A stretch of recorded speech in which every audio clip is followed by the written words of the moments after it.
The second trimester is the middle chunk of pregnancy from around week 13 up to about week 27. And a lot of people say it's the best trimester because your pregnant partner isn't getting all the morning sickness that they have at the beginning, and they're not carrying around a giant cantaloupe like they do at the end.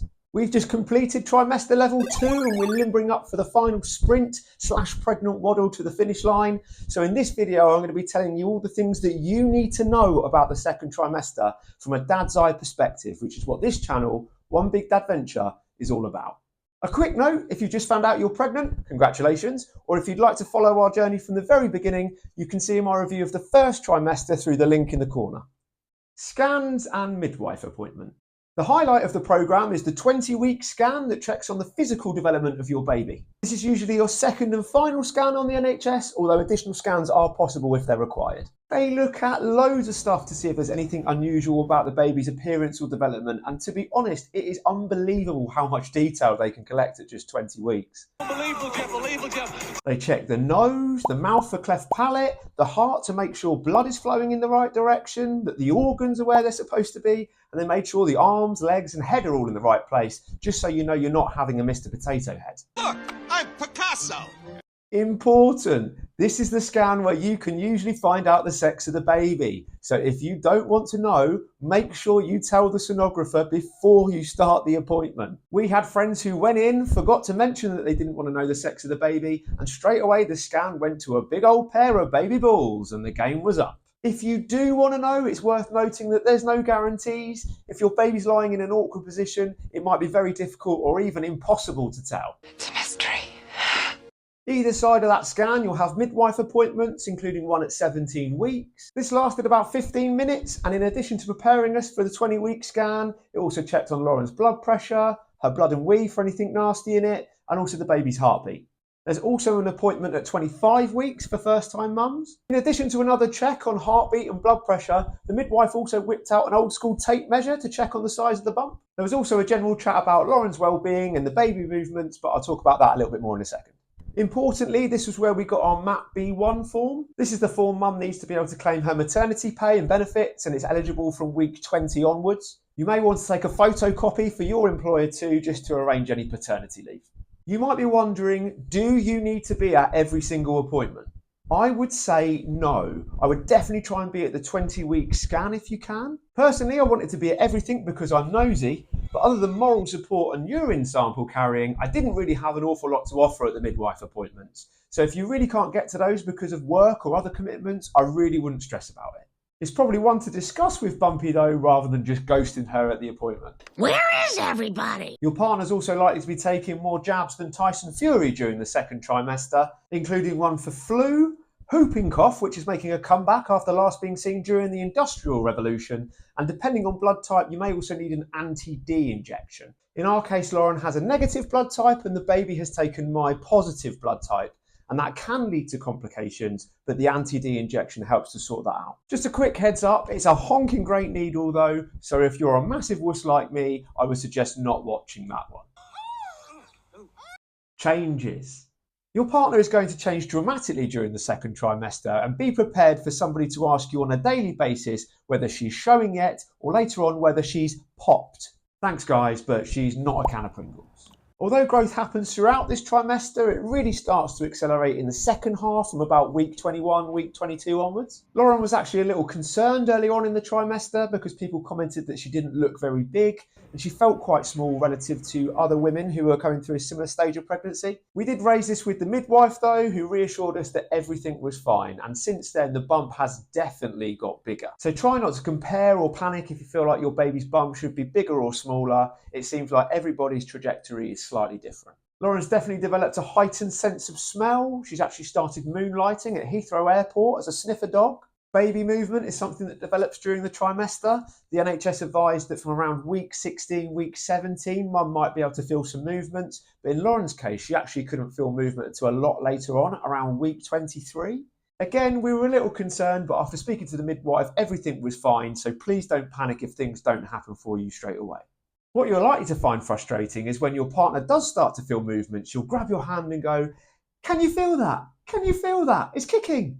But as soon as your hand touches that tummy, I couldn't feel anything for the first couple of weeks after Lauren started saying that, and to be honest, it was really hard to tell what was the baby moving and what was Lauren's stomach just gargling. Towards the end of the trimester, there's been plenty of movement though, and we've discovered that our baby likes a big, dirty, stinking bass line. Big, dirty, stinking bass! Gets very lively whenever there's any sort of bass about, so I can only assume it's having some sort of rave in there. Everybody in the womb make some noise! Associated with the additional movement and increase in size, the baby started playing whack-a-mole with Lauren's internal organs, which she's delighted about. She's also had to deal with some mild back pain, and the pressure on her bladder means she now spends more time on the toilet than off of it. Hand-me-downs. We found that once the word is out there and friends and family know about Bebe, they become exceptionally generous. Well, they're either exceptionally generous or they're exceptionally desperate to get rid of that gear that's been cluttering their house up. But we're going to go with exceptionally generous. So far we've inherited a changing table, a changing mat, a ball pit, a Moses basket, a next to me cot bed, baby clothes of a variety of sizes, and a whole load of other goodies. What you can get in hand-me-downs will obviously vary massively depending on how many of your friends and family have recently had children, but considering how expensive baby stuff can be, it's a massive help. So definitely worth a subtle drop into conversation with your mates. Sleep. Now, unfortunately, the idea that the sleepless nights start when the baby arrives is a myth. Later in the trimester, baby develops sleep cycles, which are usually about 50 minutes of sleep followed by 50 minutes of being awake, which obviously does not correlate with mum's sleep pattern. When you combine this with the fact your partner will now be using pregnancy pillows to stop them falling asleep on their back, and the fact those pillows are usually so big that they cause an eclipse every time she rolls over, this is of course going to have an impact on your sleep as well. Also be prepared that as the weeks progress, your portion of the duvet will gradually reduce from about half the size of the bed down to the size of a neatly folded handkerchief. Clumsiness. Pregnant women inevitably get more clumsy as they size up. That new bowling ball on their front affects their centre of gravity and their spatial awareness goes up the spout. Be fully prepared to be walked into on multiple occasions, and for the love of God, move anything breakable that might be at bump height. Overall, by the end of this trimester, you'll almost certainly be wondering, what did I do to deserve you? You can interpret that however you'd like. The things that never happened. There are certain things that society teaches us are a dead cert to happen during pregnancy, but they did not happen to us. I want to be crystal clear that I'm not saying these things don't happen to some or even most pregnant women. I'm just saying they didn't happen to us. Cravings. I fully expected to be woken up at 3 a.m. by Lauren asking for some sort of ridiculous food concoction like a pickle and ice cream sandwich. I had my clothes and trainers lined up by the front door ready to go for months, but never happened. Baby brain. I was really looking forward to this one kicking in so Lauren would stop remembering all those annoying things I do that she can then use against me at a later date. I'd even planned to start hiding her keys around the flat just to mess with her a little bit. Unfortunately, she's still sharp as a tack, and I actually ended up losing a set of car keys. Honestly, that one backfired a little bit. Baby brain never happened. Mood swings. I was braced for months of but Lauren remains significantly more mentally stable than I do. Mood swings never happened. One of the most interesting things about the second trimester is that the baby's senses develop, and all the medical guidance suggests that babies can start to understand more of what's happening in the world around them. As a result, you're encouraged to rub and touch the bump more,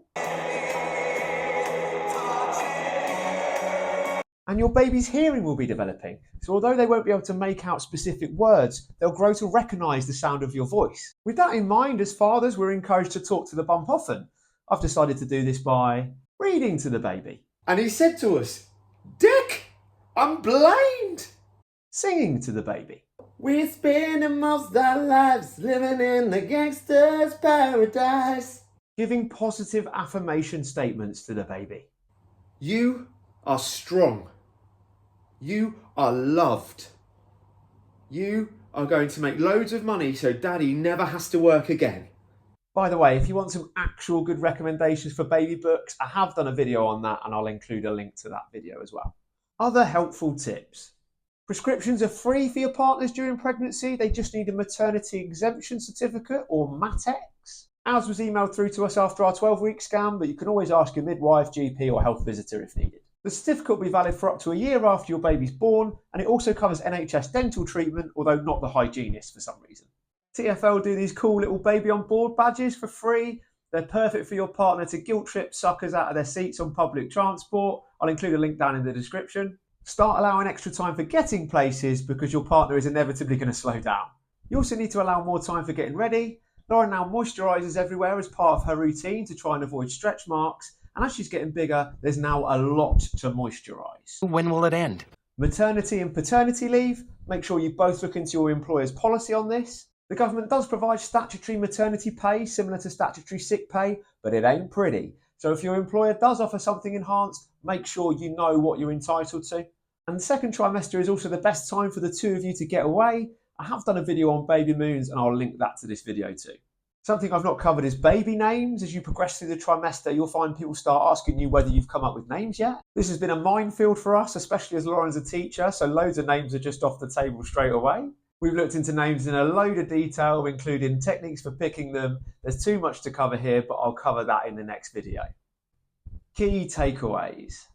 Although I've shared our experiences in this video, the thing that I've learned and would stress to anybody watching is that every couple's pregnancy journey is unique. So don't panic if what you or your partner are feeling is different than the experiences of your friends and family. If you have any concerns, you have the opportunity for regular check-ins with your midwife throughout the second trimester, so just make sure you tell them how you're feeling or what you're worried about. Obviously, this is a pretty emotionally charged time, and although I try to be a little bit ha-ha about it, the reality is there's a lot going on, and it's really common for parents of both genders to feel low. I think as fathers-to-be, we can feel a sense of guilt if we feel down because our partner's the one that's doing the heavy lifting. If you do feel that way, don't bottle it up. The best thing you can do for everybody's sake is to ask for help if you need it. Support services will differ across the country, but all it takes is a quick Google or a conversation with your GP to get started. If you've enjoyed this video or found it helpful, maybe take 20 seconds to quickly like the video and subscribe to the channel. It really helps me to get in front of more new dads-to-be, and it'll keep you up to date with the new content as I release it. As always, thanks so much for watching, and I'll see you in the next video.